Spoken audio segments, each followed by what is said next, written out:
Welcome back. I'm Ian Masters, and this is Background Briefing, available 24/7 at backgroundbriefing.org. And joining us now is Jonathan Katz, who received the James Foley Medill Medal for Courage in Journalism for his reporting from Haiti. He was a New American National Fellow in the Future of War program, and also his work appears in the New York Times and Foreign Policy, among others. And his first book was The Big Truck That Went By, which won numerous awards. And his latest book, just out, is Gangsters of Capitalism: Smedley Butler, the Marines, and the Making and Breaking of America's Empire. Welcome to Background Briefing, Jonathan Katz. Hey, thanks for having me. Well, thanks for joining us. And later in his life, after a career in the Marines, Smedley Butler wrote famously that I spent most of my time being a high-class muscle man for big business, for Wall Street and for bankers.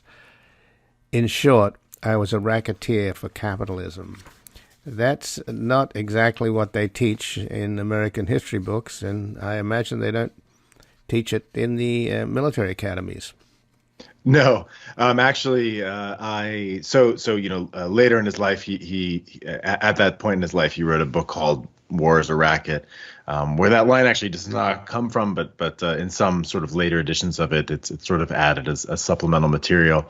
And when I spent a fair amount of time at Quantico at the Marine Corps, one of the Marine Corps' main bases, main campuses, doing research on Butler's letters. And in the library of the Marine Corps, they actually have War is a Racket, but they shelve it away from the other books about Smedley Butler and other Marine Corps heroes. It's sort of on a side shelf with a number of other volumes, including a thin volume by Karl Marx. And just to sort of flesh it out a little bit, in 1935, and he died in 1940, Butler wrote, "I helped make Mexico and especially Tampico safe for American oil interests in 1914. I helped make Haiti and Cuba a decent place for the National City Bank boys to collect revenues in. I helped in the raping of half a dozen Central American republics for the benefit of Wall Street, and I helped purify Nicaragua for the International Banking House of Brown Brothers in 1909 to 1912. And I brought light to the Dominican Republic for American sugar interests in 1916, and I helped make Honduras right for the American fruit companies in 1903, and in China in 1927, I helped see to it that Standard Oil went its way unmolested." Yep. So how much is this about American imperialism or how distinct is American imperialism from British imperialism? I mean, they're different countries. I know, but I mean the methodology. My understanding, in fact, it comes from an odd source, and that is the famous spy Kim Philby. His father, Harry St. John Philby, was the advisor to the Saudi king in the 1930s when the tribesmen captured these geologists from Standard Oil looking for oil, and then when they finally would drag these guys into the palace, Harry St. John Philby did the translating for the king, and the king thought for a minute, they're looking for water, which is great. They said, no, they're looking for oil. And then when they found oil, the Saudi king had a dilemma. He said, should we make this deal with the British, since they're our sort of colonial partners, or at least they're not a colony, but we've been dealing with them. And after all, Harry St. John Philby was a Brit.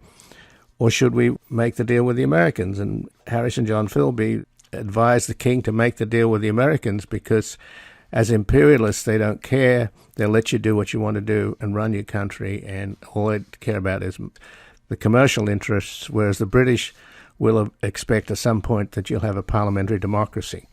So is that a way to look at it? I mean, to a certain extent, the Americans, first of all, obviously, the United States was formerly a British colony, and so that the genealogy goes back a long way. But in Butler's day, the Americans were learning directly from the British, and sort of at the sides, to some extent at the feet of the British. In 1900, when Butler and the Marines invade China, it's as part of the so-called 8-nation Allied force. to put down the peasant rebellion of the Boxers, who by that point were allied with the Qing dynasty. And I mean, in a lot of ways, that invasion was led by the British, and the Americans were fighting alongside the British and learning from them. I mean, I would say that the way that some Americans look at it is that the difference between British imperialism and American imperialism is that the British, directly administered colonies, set up the Raj, set up direct report client governments that were overseen by viceroys, and that the Americans, after basically the war in the Philippines, which is another thing that I talk about at length in Gangsters, where the United States basically tries its hand at wholly conquering and directly administering in that vein the Philippine Islands.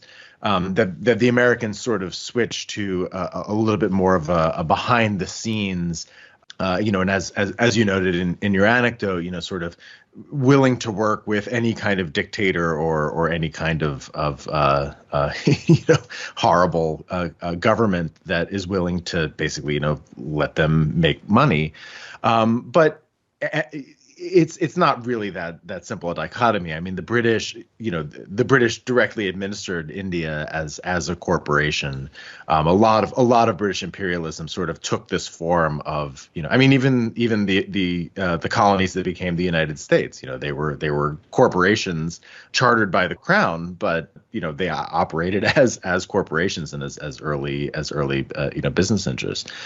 So it doesn't break down entirely. But I mean, broadly speaking, especially as we get into the 21st century, the United States loves having its plausible deniability, and one big difference, and I think maybe this can be overstated, but one big difference is that the British go around and went around talking about themselves affirmatively as the British Empire, whereas it's a little bit of a contentious claim for me even to have put America's empire in the subtitle of my book. Americans don't on the main think about themselves, even the most hard right nationalist Americans, generally speaking, don't acknowledge that we have an empire.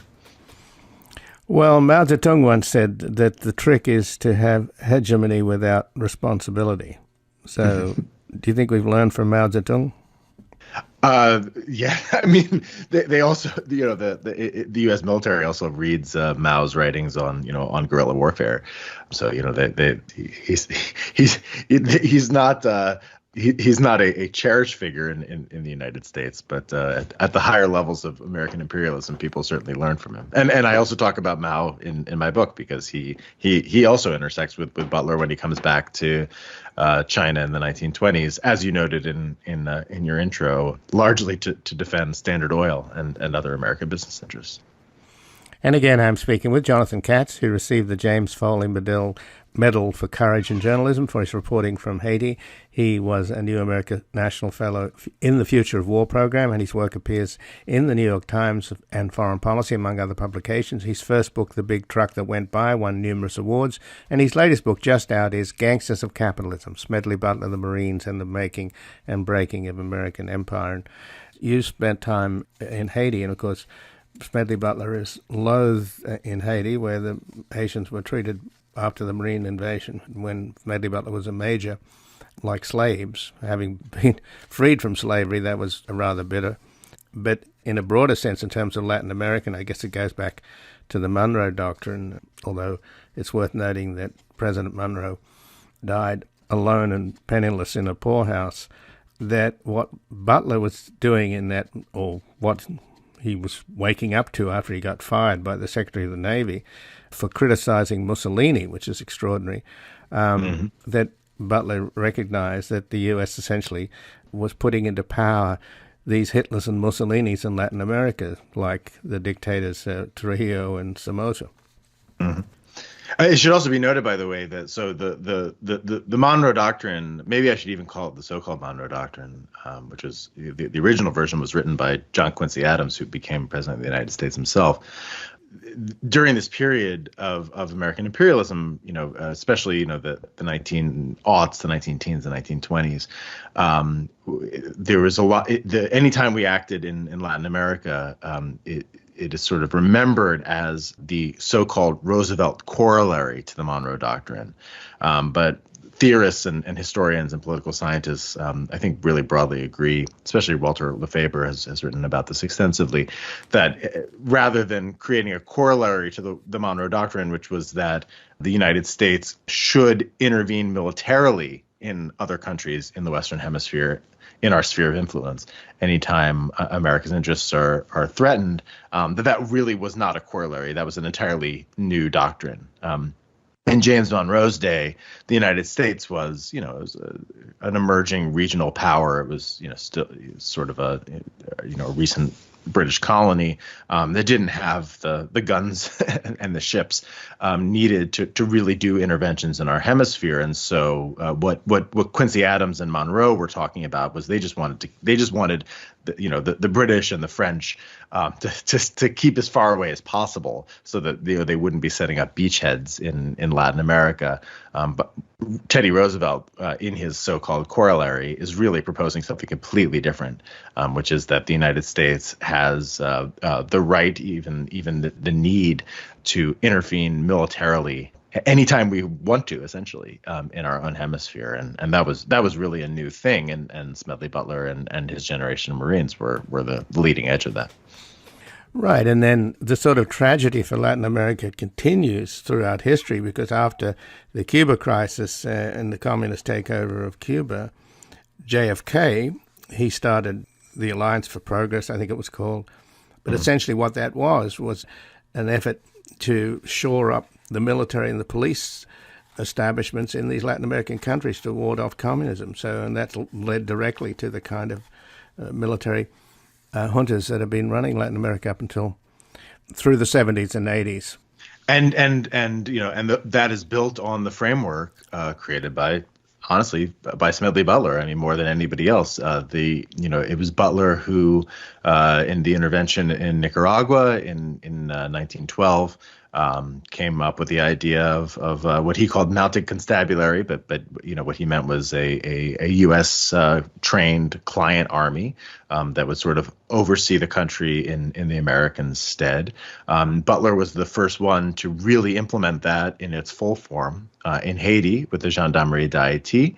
And then that's a model that has carried on to the present day. It was, as you noted, in the Alliance for Progress. It was the Guardia Nacional in Nicaragua was what put Tacho Somoza into power, and it's carried on through the ARVN in Vietnam, and all the way to 2021 with the sudden and disastrous fall of the Afghan National Army, the Afghan National Security Forces. That model, it's sometimes called Vietnamization or Iraqization or Afghanistanization, I guess you would say. That really it goes back to Butler and his initial insight that if we train and put the people that we want running these forces in power, that they can run the country according to the dictates of the United States. Without us being there, and that's part of what creates the empire that then Butler spends the last 10 years of his life sort of futilely trying to dismantle or to speak out against. So let's turn then to the extraordinary story in your new book, Jonathan Katz, Gangsters of Capitalism, Smedley Butler, the Marines, and the Making and Breaking of American Empire. And that is the business plot, the Wall Street push, where a bond salesman, Gerald Maguire, met with Butler, actually hounded him, kept meeting with him. He'd also been spending time in fascist Europe and Hitler's Berlin, and he wanted to organize a coup financed by Citibank's J.P. Morgan and the Wall Street financier Grayson Murphy. And eventually the idea was that because of Smedley Butler's popularity as this extraordinarily loved Marine, the fighting Quaker, as he was called, he would lead 500,000 veterans to march on Washington financed by the DuPonts, etc., and that they would basically put, I suppose, a bit like what happened on January the 6th, take the Capitol or surround the White House and then get Roosevelt to basically appoint a Secretary of General Affairs who would be kind of a regent for the Wall Street powers, and Roosevelt could still stay in office as a kind of figurehead. And that was the plan, and it has incredible echoes of what happened on January the 6th, in as much as we're now learning from the House Select Committee, and I'm sure we'll learn more, the extent to which this was not some spontaneous action on the part of a bunch of white supremacists, neo-Nazis, militia types, etc., that stormed the Capitol, but rather an attempt by a failed president to try and cling on to office. Yeah, no, that's very well said. All of that, and the difference is that the retired generals who seem to have been involved in January 6th or the broader Trump coup to cast doubt on and try to overthrow the results of the 2020 election. Guys like General Michael Flynn, the Army colonel who came up with the PowerPoint that was the part of the basis for the action over the course of those weeks that culminated in January 6th and the insurrection. None of them were Smedley Butlers. None of them drew a line and said this is too far and spoke out. And we're now dealing with the consequences. That was a failed coup. Trump is not currently the president. And I think even except for his maybe, most, drowning in the Kool-Aid supporters, I think everybody would sort of acknowledge that that it didn't work out and that Biden is president now. But plans are continuing for 2024, where basically, state legislatures in the United States are passing and drafting laws that say that, if they don't like the results of the 2024 election, they can, submit their own slate of electors and declare whoever they want to be, the inheritor of the winner of the electoral votes of their state. Exactly, and you could describe that as a move towards a one-party Republican state led by Donald Trump, and you could use 100%. The F word, fascism, because that's where we're definitely heading. Now, just in the last minute here, there was a congressional investigation into Smedley Butler's charges, and the New York Times basically poo-pooed the whole thing, and they gave the accused the headlines, etc., and then Time magazine lampooned it as a plot without plotters. This time around, at least the press is on to what's happening. Whether the American people are going to wake up in time before they do become a one-party fascist state is another matter. But just in closing, given that the congressional report never named the names of the coup plotters back in 1933, what do you expect from this January the 6th commission? Do you think they'll get to the bottom and name the names? I mean, they are already naming far more names in public, than the McCormick-Dixon Committee, which investigated the 1934 business plot did. There are a lot of differences. One of the big ones is that, January 6th happened, the assault on the Capitol happened. It was on television. People all over the world watched it and saw it. So it's a lot harder to pretend like it, it's just this wild conspiracy theory that is, kind of behind the scenes. The thing that that could carry forward that I hope doesn't is that, part of the reason why the investigation to the 1934 business plot didn't end up being as thorough as it could have been is that I think that, to a certain extent, it was sort of elites protecting their own.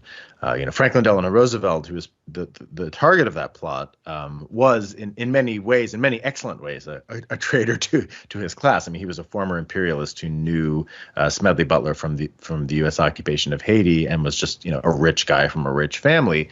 And he did a lot of things to sort of distance himself and absolve himself of those past ties.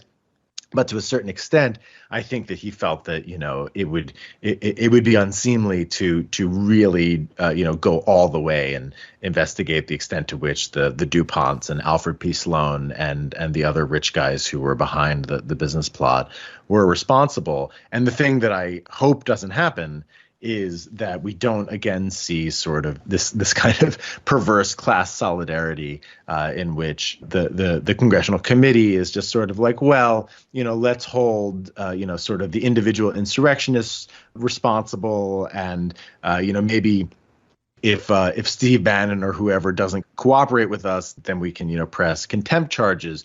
Donald Trump should be ineligible to run for president again. I mean, he should have been convicted in his second impeachment, and holding former presidents accountable is something that American presidents have been completely allergic to for my entire life. And that's got to change. And I hope that Merrick Garland, the Attorney General of the United States, does not, and Joe Biden do not carry forward that legacy of the business plot where they say, well, they tried, they failed, we now know about it, that's good enough, and not take any steps to prevent things like this from happening again, because we know that they are being planned and they will be executed in short order. And I thank you for joining us here today, Jonathan Katz. Thank you.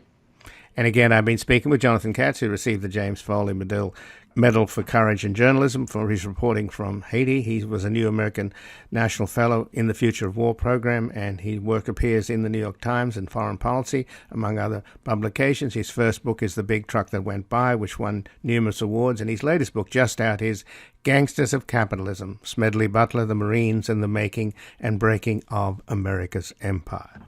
This has been Background Briefing. I'm Ian Masters, and I'd like to thank producer Graham Fitzgibbon.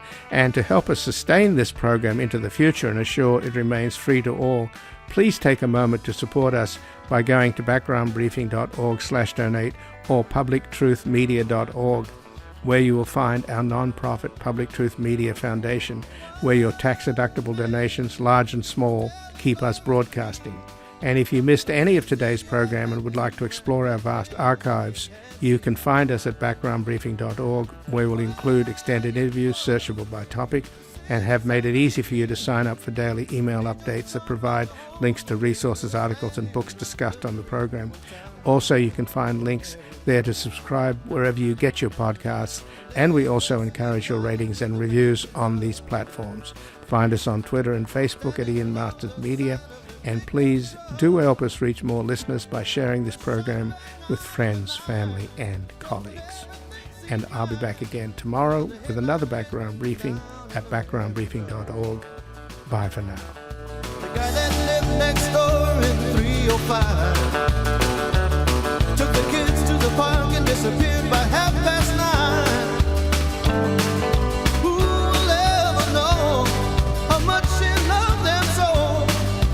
That dark night alone in America. A quiet voice was singing something to me, an angel song about the home of the brave in this land here of the free. One time, one night in America.